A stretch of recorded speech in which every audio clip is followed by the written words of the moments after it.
Bonjour, Équateur, un nouveau président en butte au défi du moment.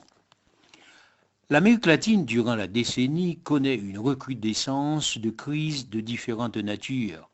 Crise économique et financière 2008-2009, recrudescence des coups d'État, rupture d'ordre constitutionnel, Honduras 2009, Paraguay 2012, Venezuela 2015, Brésil 2016, de soulèvement populaire Chili, Équateur, Colombie 2019, ou troubles post-électoraux Honduras 2017, Bolivie 2020, en passant par la multiplication des affaires de corruption, Lava Jato au Debrecht au Brésil, accusation de corruption du président équatorien Guillermo Lasso, assassinat d'un des candidats aux élections présidentielles 2 semaines avant le scrutin, Fernando Villavicencio, un centriste qui faisait campagne sur la lutte contre la corruption.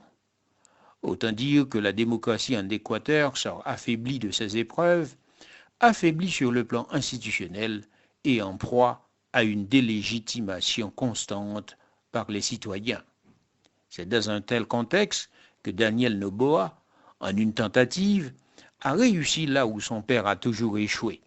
Avec 52,1% des voix, le candidat conservateur a été élu président de l'Équateur dimanche 15 octobre, devenant à 35 ans le plus jeune chef d'État de l'histoire du pays. Le spectre de la violence menace son régime, on le comprend, il promet de se mettre immédiatement au travail pour amener la paix dans un pays ravagé par le narcotrafic. Avec son projet de nouvel Équateur entre guillemets, Daniel Noboa s'engage à lutter contre la violence, la corruption et la haine, dit-il, puisque le nouveau président propose pour cela la militarisation des ports et des frontières, de protéger les voies stratégiques d'exportation et de commerce, ou encore de développer ce qu'il appelle la vigilance citoyenne. Parmi ses autres grands projets sécuritaires, il prévoit la création d'une agence du renseignement national qui chapeautera tous les organes de renseignement, y compris l'administration pénitentiaire, un sujet de premier plan dans cette campagne, alors que les prisons du pays sont régulièrement le théâtre de massacres entre détenus de gangs rivaux. Daniel Noboa a joué la carte de la modernité dans une campagne marquée par l'assassinat de l'un des principaux candidats, Fernando Villavicencio. Les gens sont enthousiastes, motivés, je cite, « Ils veulent quelque chose de nouveau », affirmait le candidat ces derniers mois. Fils du milliardaire Alvaro Noboa, Daniel Noboa a grandi dans les coulisses des campagnes électorales de son père, qui a fait fortune dans l'exportation de bananes et s'est présenté 5 fois à la présidentielle en vain. Ce prospère homme d'affaires a étudié dans de prestigieuses universités américaines avant d'intégrer à son tour l'empire familial, la Noboa Corporation.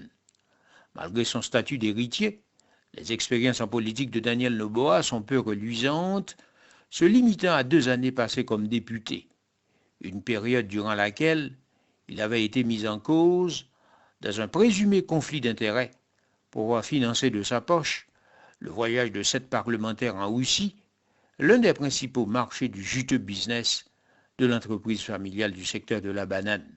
Mais la sécurité reste le défi le plus important du jeune président. Les 8 candidats, il faut le signaler, ont voté sous d'omniprésentes escortes et un gilet pare-balles apparent pour au moins 2 d'entre eux. Taux d'homicide record, massacre entre gangs rivaux dans les prisons, jusqu'à il y a peu, surtout réputé pour ses bananes, ses crevettes et les emblématiques îles Galapagos, l'Équateur a été contaminé ces dernières années par le trafic de drogue venant de Colombie et du Pérou, organisé par les cartels mexicains. À cette violence s'ajoute une crise institutionnelle, privant le pays de congrès depuis 3 mois, après la décision du président Guillermo Lasso d'appeler à ces élections générales anticipées pour éviter sa destitution sur fond d'accusations de corruption. Il a dû faire usage de la répression des plus robustes, où des gens ont perdu leurs yeux, ont participé à la destruction de biens publics et privés, pour obtenir 15 centimes de réduction de carburant suite à différentes manifestations. Les communautés indigènes ont mis fin à leur mouvement le 30 juin dernier et leurs représentants ont trouvé un accord avec le gouvernement qui porte essentiellement sur une baisse du prix du carburant.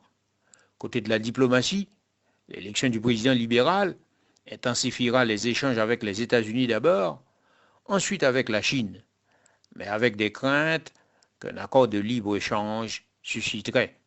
Et quant au rapprochement de l'Équateur avec les autres, il y a lieu de tirer parti de la nouvelle donne internationale, où ce qui prime désormais est la logique des blocs.